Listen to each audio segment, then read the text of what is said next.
Добар ден и добро дојдовте во училницата. Јас сум Борис Василевски, професор во Средното училиште на град Скопје, Кочураци. Јас имам за задача да обработиме првата наставна единица, име, етногеографски карактеристики и сообраќајна положба.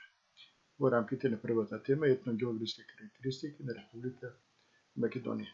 Започнуваме прво со името, кој велиме и знаеме дека името е многу старо, но прв пат во историјата името на Македонија се споменува во 2750 година пред нашата ера и тоа име првобитно се однесувало за една мала провинција во Солунското поле, одма западно од реката Вардар. За потеклото на името Македонија постојат повеќе легенди, но за овој час нема да се задржуваме на тоа. Доколку сакате да добиете подобри и повеќе информации, кликнете на подлечениот збор со СНБ легенди. Сепак меѓу научниците превладува мислењето дека името произлегува од старомакедонските зборови макус, голема, висока и планинска, и дон, земја, што во буквален смисол би значило голема, висока планинска земја. Во поглед на дефинирањето на територијата на Македонија, прв ја дефинира област на Македонија Херодот уште во 5 век пред нашата ера, дефинирајќи ја областа помеѓу реката Вардар и реката Бистрица. Тоа го потврдува покасно и Страбон, познат географ, а додека па географот Птоломеј ја дефинира ова област малце пошироко, одејќи на север до Шар планина, а на југ до реката Бистрица и планините Пинт и Олин, областа Тесалија и на југ до Егејското, односно Беломоре. Овде Беломоре, да ви биде појасно, зошто го користиме терминот Беломорска Македонија. На исток е до устието на реката Места границата, а додека пак на запад тоа е до долж планината Кораб, планината Јабланица и Охридското езеро. Како што можеме да видиме во оваа голема територија, таа опфаќа повеќе стивни подрачја, па така го опфаќа стивното подрачје на реката Вардар, стивното подрачје на реката Бистрица, стивното подрачје на реката Струма, подрачјето стивното подрачје на реката Места и горниот брег на реката Црни Дрим. Доколку нормално сакате повеќе да дознаете за овие двајца географи Страбон и Птолемеј, може со кликнување на нивните имиња да добиете подобри и повеќе информации. На оваа карта ќе ги согледаме најсеверната точка, најисточната точка, најјужната и најзападната точка и називот на овие точки, односно местата. Така да најсеверната точка е местото Аниште, што се наоѓа одма северно од селото Лукаки Крива Паланка. Најисточната точка е Ченгино Кале, кој што се наоѓа источно од градот Берово. Најјужната точка е Маркова нога, која што се наоѓа на самиот источен брег на Пресманското езеро. Понатаму најзападната точка е Кестињар, местото Кестињар, што се наоѓа од меѓузападно од градот Девер. Доколку повлечеме на хоризонтална линија низ најсеверната точка Аниште кон рамката на картата, ќе видиме дека тоа место се наоѓа на 42 степен и 22 минута северна географска широчина, додека пак Маркова нога, ако провлечеме на линија кон рамката на картата, ќе видиме дека Маркова нога се наоѓа помеѓу 40 степен и 51 минута северна географска широчина. Или се појавува една географска широчинска разлика од 1 степен и 31 минута. Ако тоа го направиме и со западната источната граница, ако повлечеме вертикала во овој момент прво на најзападната точка, ќе видиме дека Кестињар се наоѓа на 20 степен и 27 минута источна географска должина, додека повлекувајќи вертикала кон рамката на картата, Ченгино Кале ќе видиме дека се наоѓа на 23 степен и 05 минути. Или постои тука една географска должинска разлика од 2 степени 38 минути. Во рамките на оваа територија Македонија зафаќа површина од 25.713 км квадратни. Овде можеме да приметиме дека оваа географска должинска разлика од 2 степени 38 минути ќе биде причина да имаме и една последица на должинската разлика која се појавува како разлика во местното време меѓу најисточната и најзападната точка и сонцето изгрева порано за 7 минути и 30 секунди на исток отколку на запад. Како се надминуваат овие разлики во времето?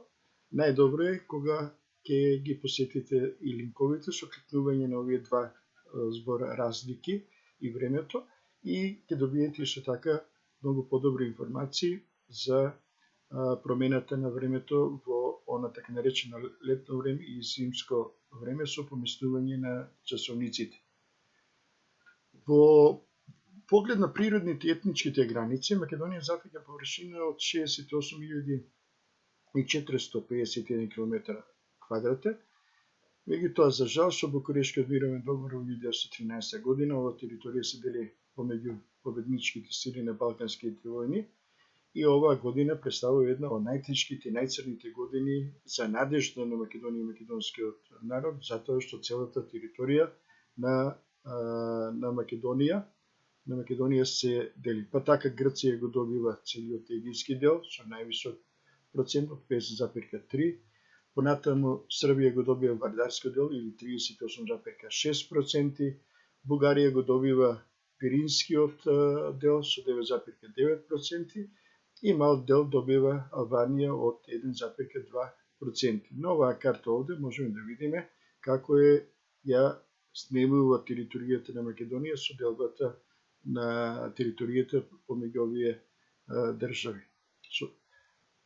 Понатаму во овој час би сакал да размислите и одговорите, тргнувајќи од претходните презнања што ги имате по историја, одговорите кои се најважните историски датуми на Македонија за формирање на државата и државноста во признавањето на македонскиот народ како посебен народ. Доколку не сте сигурни во вашите одговори, можам да ве насочам да прочитате повеќе на страна 9 и страна 86 од истиот овој учебник по кој што работиме. Географската положба на Македонија е изузетно поволна. На самата оваа карта гледаме дека Македонија има централно место на Балканскиот полуостров, затоа е тоа и балканска држава и представува мост помеѓу балканските држави и понатаму кон север за поврзување на државите со централна и западна Европа, на југ кон поврзување со Медитеранот и најсеверните делови на Африка, а додека на исток кон југозападна Азија. Во последно време во политиката се практикува еден термин западно-балкански држави, што и тука и Македонија припаѓа во таа група, меѓутоа покрај Македонија во западно-балкански држави се уште и Албанија, Косово, Црна Гора, Србија, Босна и Херцеговина и уште и Хрватска во овој дел. Така да Македонија е западно-балканска држава. Исто така, пошто се наоѓа во Јужна Европа, тоа е јужна европска држава, е еден нов исто така на нова групација на држави, југоисточно европски држави. Па според тоа Македонија е југоисточно европска држава, каде што влегува сите балкански држави плюс Руманија и Молдавија. Во поглед на сообраќајната положба и правци, можеме да кажеме дека сообраќајната положба на Македонија е изузетно поволна, таа е пристапна и комуникативна, а тоа и го возможува некои претходни предиспозиции, односно природни погодности, пресека кон долините на реките, особено реката Вардар, котлините, клисурите, планинските престапи и релативната мала далечиност од Егејското и Јадранското море. За да можеме тоа да го сето тоа илустрираме на самата карта, ќе започнеме од северната граница, каде што ќе видиме дека тука во особено по долината на реката Лепенец и Качиничката клисура искористена за комуникации, през една патна комуникација, една железничка комуникација, која што понатаму кон север, преку Иберската магистрала, долината на користејќи долината на река Тибер, се надоврзува кон север со Белград и уште повеќе кон север со државите од Централна и Западна Европа.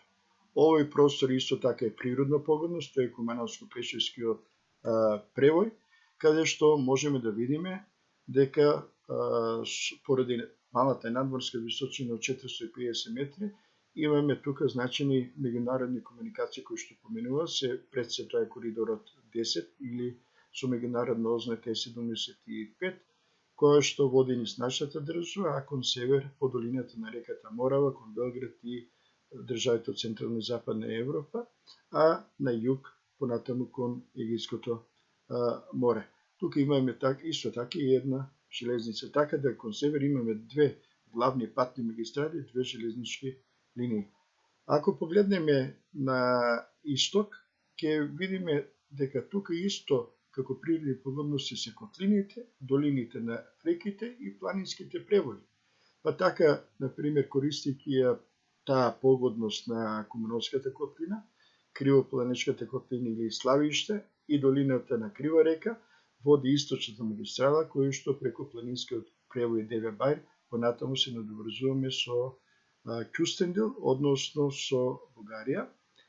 Овде во овој дел, значи, како природна предиспозиција или погодност ни е Кочанската котлина и долината на реката Брегалница, која што исто така една значена комуникација, која што понатаму води преку гранично Делчево и поврзување со градот Благоевград, а овде во овој дел Струмичко-Радовишката котлина и долината на реката Струмица, исто така имаме комуникација која што понатаму исто се поврзуваме со Бугарија и градот Петрич. Така да кон исток имаме само 3 патни правци и хендикеп е тоа што кон Бугарија немаме железница. Во јужниот дел, каде што постојат 3 патни правци и 2 железнички линии, искористени се следните природни погодности. Пред се тоа е долината на реката Вардар, Евгелиско-Воландоската котлина, Доренската котлина и широко отвореноста кон југ на најголемата котлина Македонија, Пелагонија. По долината на реката Вардар, кој што и рековте, води значен коридорот 10 или нели со, како што реков, со меѓународна ознака 75. Во минатото додека сме биле во рамките на СФРЈ, овој пат се нарекува Братство единство, а денеска е познат како под името Пријателство. Значи, тука имаме еден патен правец и еден железнички правец. Во овој дел, во Доренската котлина, е значен патен правец, кој што се поврзуваме со градот Кукуш, а додека во Пелагонија, значи, имаме еден патен правец и еден железнички правец, кој што преку градовите Лерин и Воден, понатаму се надоврзуваме со Солунското пристаниште. Кон запад постојат 4 патни правци и тука е хендикеп, немаме железница, меѓутоа во иднина се предвидува преку коридорот 8, кој што ќе ги поврзува од една страна Црно море, од друга страна со Јадранско море преку нашата држава, се предвидува да се изгради и железница, меѓутоа моментално постои само 4 патни правци. Тоа е патен правец Ресен, Стен и понатаму со поврзување со Корча, понатаму патен правец Охрид, Свети Наум и поврзување со првиот град во Албанија Подградец, во Струшкото поле преку Ќафасен граничен премин, поврзување со Елбасан и понатаму кон Тирана и Драч, а по долината на реката Црни Дрим и Дебарската котлина, значи се понадоврзуваме тука со градот Пешкопеја во Албанија. Така да, како што можеме да еден заклучок да дадеме, дека тука само кон исток и кон запад немаме железници. И на крајот презентацијата да го провериме своето знаење од ова денешно предавање, односно денешна презентација. Едно прашање, односно 5 прашања се. Првото прашање се однесува на тоа од првиот дел на предавањето, а вие ќе треба со да и не да во вашите тетрадки да одговорите кратко и потоа на крајот ќе видиме кои се и точните одговори. Значи, првото прашање, според Птоломеј, територијата на Македонија се протегала помеѓу реките Вардар и Бисерса, да или не. Понатаму второто прашање, со Букурешкиот мировен договор, најголема територија добива Бугарија, да или не. Третото прашање, Македонија има северна географска должина и источна географска широчина, да или не. Најсеверната точка на нашата држава е местото Аниште, значи одговорите. И петото прашање, најкратката сообраќајна врска со Софија користење на железничкиот сообраќај. Доколку сте ги одговорили точно одговорите, односно неточно, ќе ги добиете овие смајли апликации. Според Херодот, територијата на Македонија се протегала помеѓу реките Вардар и Бисерса, тоа е точно, сосема точно, кој што го потврдил и Страбон. Со Букурешкиот мировен договор најголема територија добива Бугарија, не точно, затоа што видовме дека најголема територија добива Грција и Србија. Третото прашање, Македонија има северна географска должина и источна географска широчина, потполно неточно, затоа што нема северна географска должина, него има само северна географска ширина, како што нема и источна географска широчина, него има само источна географска должина. Четвртото прашање, најсеверната точка на нашата држава е местото Аниште, сосема точно. И петото прашање, најкратката сообраќајна врска со Софија е користење на железничкиот сообраќај. Неточно, затоа што видовме во презентацијата кон Бугарија немаме железници. И за на крај една активност за дома, од три всушност активности, првите две активности се однесуваат за во нема карта, каде во првата активност да ги истакнете најисторените точки нивните географски координати. Тоа може да го направите и на географската карта на Македонија, која што е прикажано во четвртиот мој слајд. А втората активност е во немата карта да ги внесете главните сообраќајни правци и да ги одбележите главните гранични преминици кои што поминуваат. И третата активност е една интересна активност која што на географската карта на Македонија да ги поврзете најсеверната и најјужната точка, а потоа најисточната и најзападната и да утврдите кој е географскиот центар или каде се наоѓа географскиот центар на нашата држава. Со оваа активност и ваши активности кои што треба да ги внесете во вашата тетрадка, би завршиле со оваа денешна презентација. Јас ви благодарам на вашето внимание и ви поздравам.